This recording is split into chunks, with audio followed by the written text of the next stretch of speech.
Hello friends, welcome to my YouTube channel. So guys, आज के इस वीडियो में हम लोग देखेंगे जो आपका दिल्ली पुलिस कांस्टेबल का 15 नवंबर का सेकंड शिफ्ट का एग्ज़ाम हो गया दोस्तों। 15 नवंबर सेकंड शिफ्ट में पूछे गए सभी क्वेश्चंस इस वीडियो में डिस्कस करेंगे। तो वीडियो काफ़ी इंपॉर्टेंट है आप लोगों के लिए, तो इस वीडियो को पूरा ज़रूर देखिए। वीडियो अच्छा लगे तो प्लीज़ वीडियो को लाइक और शेयर ज़रूर करें। चैनल पर पहली बार विजिट कर रहे हैं तो चैनल को सब्सक्राइब करके नोटिफिकेशन बेल ऑन करना ना भूलें। तो चलिए वीडियो को स्टार्ट करते हैं। जो भी क्वेश्चंस मैं आपको बताऊंगा वो 100% रियल होंगे। देखिए, पहला क्वेश्चंस पूछा गया था, 3 सेकंड नियम किस खेल में लागू होता है। 3 सेकंड नियम खेल जो है ना, ये बास्केटबॉल में लागू होता है। किस में लागू होता है? बास्केटबॉल। बास्केटबॉल में 3 सेकंड नियम का उपयोग किया जाता है। यह एक अधिकारी द्वारा दिया गया है।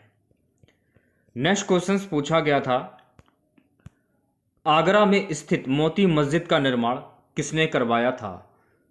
आगरा में स्थित मोती मस्जिद का निर्माण जो है ना, शाहजहां के द्वारा करवाया गया था।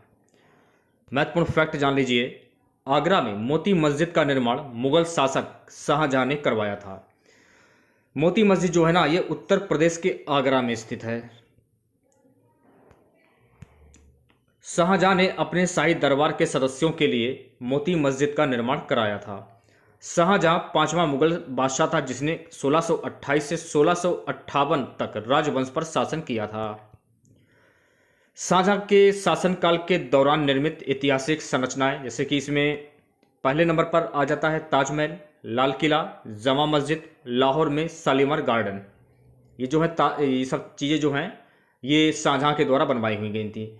और इसके शासनकाल में, शाहजहां के शासनकाल में फ्रांसीसी यात्री बर्नियर और ट्रेवनियर शाहजहां के शासनकाल के दौरान भारत आए थे। अफगान कुलीन खान जहान लोदी ने विद्रोह किया और शाहजहां से हार गया। तो ये सारे फैक्ट आपको ध्यान में रखने हैं, जो कि आपकी परीक्षा की दृष्टि से काफी इंपॉर्टेंट है। अगला क्वेश्चन पूछा गया था, सूरजकुंड मेला किस राज्य में लगता है। देखिए, सूरजकुंड मेला जो है ना, ये हरियाणा के फरीदाबाद में लगता है। कहाँ लगता है? हरियाणा के फरीदाबाद में। अगर हम सूरजकुंड मेले की बात करें तो सूरजकुंड मेला भारत के हरियाणा राज्य में आयोजित एक वार्षिक हस्तशिल्प मेला है। इसे अंतर्राष्ट्रीय हस्तशिल्प मेले के रूप में भी जाना जाता है। यह फरीदाबाद जिले के सूरजकुंड में मनाया जाता है। एक क्वेश्चन देखिए पूछा गया था, सोडियम नाइट्रेट का सूत्र क्या होता है। देखिए, सोडियम नाइट्रेट का सूत्र होता है NaNO3। क्या होता है? NaNO3। अगला क्वेश्चन पूछा गया था, 1891 में किस समाज सुधारक ने महत्वपूर्ण भूमिका निभाई थी। 1891 में ईश्वर चंद्र विद्यासागर ने महत्वपूर्ण भूमिका निभाई थी। अगला क्वेश्चन देखिए पूछा गया था, इनमें से किसका संबंध मृदंग वादन से नहीं है। तो ऑप्शन में देखिए हरि प्रसाद चौरसिया था। तो जिन बच्चों ने हरि प्रसाद चौरसिया पे टिक किया होगा तो वो बच्चे बिल्कुल करेक्ट हैं। पंडित हरि प्रसाद चौरसिया की अगर हम बात करें तो ये भारत के एक प्रसिद्ध बांसुरी वादक थे। कौन थे? बांसुरी वादक। और इनका जो जन्म है ना, 1 जुलाई 1938 को इलाहाबाद में हुआ था। सन 2000 में पंडित हरि प्रसाद चौरसिया को भारत सरकार द्वारा पद्म विभूषण से सम्मानित किया गया था। भारत में अन्य बांसुरी वादक हैं, इनके बारे में जान लीजिए। एन लीला, पन्नालाल घोष, राजेंद्र प्रसाद, वी कुंजामणि, ये सभी जो हैं ये बांसुरी वादक हैं। जैसे कि पंडित रविशंकर का संबंध किससे है? सितार वादक से। हुसैन अहमद खां का संबंध शहनाई वादक से है। अमजद अली खान का सरोद वादक से। तो ये भी आपको फैक्ट ध्यान में रखना है, ठीक है। नेक्स्ट क्वेश्चन देखेगा। अगला क्वेश्चन देखिए पूछा गया था, सोनल मानसिंह भरतनाट्यम और ओडिसी के अलावा कौन सा नृत्य करती हैं। सोनल मानसिंह भरतनाट्यम और ओडिसी के अलावा छऊ नृत्य करती हैं। क्या करती हैं? छऊ नृत्य। सोनल मानसिंह की अगर हम बात करें तो सोनल मानसिंह भरतनाट्यम और ओडिसी में विशेषज्ञता रखने वाली एक प्रमुख भारतीय शास्त्रीय नृत्यांगना है। वह 1992 में पद्म भूषण की सबसे कम उम्र की प्राप्तकर्ता थी। तो पेपर में अगर पूछा जाए कि पद्म भूषण प्राप्त करने वाली सबसे कम उम्र की नृत्यांगना कौन थी? सोनल मानसिंह। ये आपको ध्यान में रखना है, ठीक है। 2003 में सोनल पद्म विभूषण से सम्मानित होने वाली पहली भारतीय महिला नर्तकी भी बनी थी। तो ये भी फैक्ट आपको ध्यान में रखना है। नेक्स्ट क्वेश्चन पूछा गया था, कौन सा संशोधन मौलिक कर्तव्य पर लागू होता है? 42वां संविधान संशोधन जो है ना, ये मौलिक कर्तव्य पर लागू होता है। अगला क्वेश्चन पूछा गया था, आर्टिकल 29 अल्पसंख्यकों के हितों की रक्षा किसके अंतर्गत आता है? अनुच्छेद 29(1) के अनुसार किसी भी समुदाय के लोग जो भारत के किसी राज्य में रहते या कोई क्षेत्र जिसकी अपनी आंचलिक भाषा, लिपि या संस्कृति हो, उस क्षेत्र को संरक्षित करने का उन्हें पूरा अधिकार होगा। यह प्रावधान जन प्रतिनिधित्व कानून 1951 के तहत है। अगला क्वेश्चन पूछा गया था, दो बार ओलंपिक पदक जीतने वाली महिला कौन है? देखिए हमारे हिसाब से इसमें देखिए 1894 जो समर ओलंपिक हुए थे उसमें देखिए जो कर्णा मल्होत्रा थी 2 बार उन्होंने जीता था, और पीवी सिंधु ने भी 2 बार जीता है। एक क्वेश्चन देखिए पूछा गया था, दूध में क्या पाया जाता है? कैल्शियम पाया जाता है। दूध में विटामिन ए, वी और डी मौजूद होता है। गाय का दूध विटामिन डी से भरपूर होता है। ये भी आपको ध्यान में रखना है, ठीक है। नेक्स्ट क्वेश्चन देखेगा। अगला क्वेश्चन पूछा गया था, 2011 की जनगणना के अनुसार सर्वाधिक साक्षरता वाला राज्य। 2011 की जनगणना के अनुसार सर्वाधिक साक्षरता वाला राज्य है केरल। कौन सा है? केरल। केरल ने 93.91% साक्षरता दर के साथ शीर्ष पर रहकर अपना स्थान बरकरार रखा है। केरल के बाद लक्षद्वीप का नाम आ जाता है, तो केरल के बाद लक्षद्वीप 92.28% और मिजोरम 91.58% है। 63.82% साक्षरता दर के साथ बिहार देश में सबसे आखिरी पायदान पर है। बिहार से पहले अरुणाचल प्रदेश 66.95% और राजस्थान 67.06% है। तो ये भी आपको सारे फैक्ट ध्यान में रखने हैं। नेक्स्ट क्वेश्चन देखिएगा। नेक्स्ट क्वेश्चन पूछा गया था, हल्दी पाउडर क्या होता है? देखिए हल्दी पाउडर जो है ना, ये कुरकुमीन होता है। मैंने शॉर्ट में लिख दिया है। नेक्स्ट क्वेश्चन देखेगा, इनमें से कौन सा मंदिर उत्तराखंड में स्थित नहीं है? देखिए गोमतेश्वर मंदिर जो है ना, ये उत्तराखंड में स्थित नहीं है। ऑप्शन में गोमतेश्वर मंदिर जो था कर्नाटक। तो जिन बच्चों ने इस पर टिक किया होगा वो बच्चे बिल्कुल करेक्ट हो जाएंगे।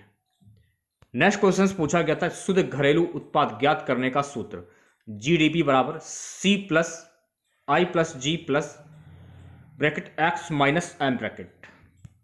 नेक्स्ट क्वेश्चन पूछा गया था कि योजना आयोग के दूसरे अध्यक्ष कौन थे? देखिए योजना आयोग के दूसरे अध्यक्ष थे गुलजारी लाल नंदा, जिसे 2014 में योजना आयोग को भंग करके इसको नीति आयोग कर दिया गया। और नीति आयोग के वर्तमान अध्यक्ष कौन है? श्रीमान नरेंद्र मोदी, जो भारत के प्रधानमंत्री हैं। एक क्वेश्चन पूछा गया, निम्न में से असत्य है। MGNF का संकल्प पूछा गया था। तो ये जो MGNF जो है ना, ये कौशल विकास और उपयोगिता मंत्रालय से संबंधित है। तो ये आपको ध्यान में रखना है। क्वेश्चंस क्या पूछा गया था वो तुमको करना ही मिला है। इसमें देखिए कौशल विकास और उपयोगिता मंत्रालय है ना, ये विश्व बैंक ऋण सहायता कार्यक्रम आजीविका संवर्धन के लिए कौशल अधिग्रहण और ज्ञान जागरूकता संकल्प के तहत एक कार्यक्रम है। सो गाइस नेक्स्ट क्वेश्चन पूछा है, समुद्रगुप्त के दरबारी कवि का नाम क्या था जिसने प्रयाग प्रशस्ति की रचना की थी? हरिशेन आपका सही आंसर हो जाएगा। क्या हो जाएगा? हरिशेन। बाणभट्ट राजा हर्षवर्धन के दरबारी कवि थे, ये आपको ध्यान रखना है। चंद्रबरदाई पृथ्वीराज चौहान के दरबारी कवि थे। और भवभूति कन्नौज के राजा यशो बर्मन के दरबारी कवि। तो ये सारे फैक्ट आपको ध्यान में रखने हैं। नेक्स्ट क्वेश्चन देखिएगा। देखिए एक क्वेश्चन हॉकी विश्व कप से पूछा गया था। क्वेश्चन क्या पूछा गया था ये तो हमको खैर नहीं मालूम है। तो देखिए 2023 जो है हॉकी विश्व कप ये भारत में आयोजित किया गया था। जीता कौन था? जीता जर्मनी था। तो ये भी आपको ध्यान में रखना है, ठीक है। नेक्स्ट क्वेश्चन देखिएगा, सोडियम बाइकार्बोनेट से क्या बनता है? तो सबसे पहले आप लोग सोडियम बाइकार्बोनेट का सूत्र जान लीजिए। सोडियम बाइकार्बोनेट का सूत्र क्या होता है? NaSCO3। क्या होता है? NaSCO3। इसका उपयोग खाद्य और औषधि उद्योग में किया जाता है। तो ये भी आपको ध्यान में रखना है। बेकिंग में इसके प्रमुख उपयोग के कारण सोडियम बाइकार्बोनेट को आमतौर पर बेकिंग सोडा के रूप में भी जाना जाता है। तो ये भी आपको फैक्ट ध्यान में रखना है, ठीक है। नेक्स्ट क्वेश्चन देखिएगा। अगला क्वेश्चन पूछा गया था, संसदीय प्रणाली की विशेषता जो है ये कहां से ली गई है? तो कि संसदीय प्रणाली की जो विशेषता है ना, ब्रिटिश संविधान से ली गई। कहां से ली गई है? ब्रिटिश संविधान। एक क्वेश्चन पूछा गया था, गोदान किसकी रचना। देखिए गोदान जो है ना, मुंशी प्रेमचंद की रचना है। किसकी रचना है? मुंशी प्रेमचंद। अगर हम मुंशी प्रेमचंद की बात करें तो मुंशी प्रेमचंद एक भारतीय लेखक थे जो अपने आधुनिक हिंदी उर्दू साहित्य के लिए प्रसिद्ध थे। गोदान मुंशी प्रेमचंद का एक हिंदी उपन्यास है जिसका अनुवाद अंग्रेजी में the gift of A my के रूप में किया गया है। यह पहली बार 1936 में प्रकाशित हुआ था और इसे आधुनिक भारतीय साहित्य के सबसे महान हिंदी उपन्यासों में से एक माना जाता है। मुंशी प्रेमचंद का वास्तविक नाम धनपत राय श्रीवास्तव था। तो सारे फैक्ट आपको ध्यान में रखने हैं। नेक्स्ट क्वेश्चन पूछा गया था, गोवा में मांड नृत्य क्यों किया जाता है। एक क्वेश्चन कंप्यूटर से था, प्रिंट करने का ऑप्शन किस मेनू में होता है। देखिए प्रिंट करने का ऑप्शन जो है एक Ctrl+P में होता है, फाइल मेनू में Ctrl+P। अगला क्वेश्चन पूछा गया था, न्यू डॉक्यूमेंट्स की शॉर्टकट की क्या है। तो देखिए न्यू डॉक्यूमेंट की शॉर्टकट की होती है Ctrl+N। रीजनिंग की अगर हम बात करें, देखिए रीजनिंग में पेपर कटिंग से 4 क्वेश्चन थे, मिरर इमेज से 2 क्वेश्चन पूछे गए थे, नंबर सिस्टम से 3 क्वेश्चन पूछे गए थे। तो इतने ही क्वेश्चन हमको मिल पाए थे। अगर आप लोगों को वीडियो अच्छा लगा हो तो प्लीज वीडियो को लाइक और शेयर जरूर करें। चैनल पर पहली बार विजिट कर रहे हैं तो चैनल को सब्सक्राइब करके नोटिफिकेशन बेल ऑन करना ना भूलें। तो मिलते हैं नेक्स्ट वीडियो के साथ। जय हिंद, जय भारत।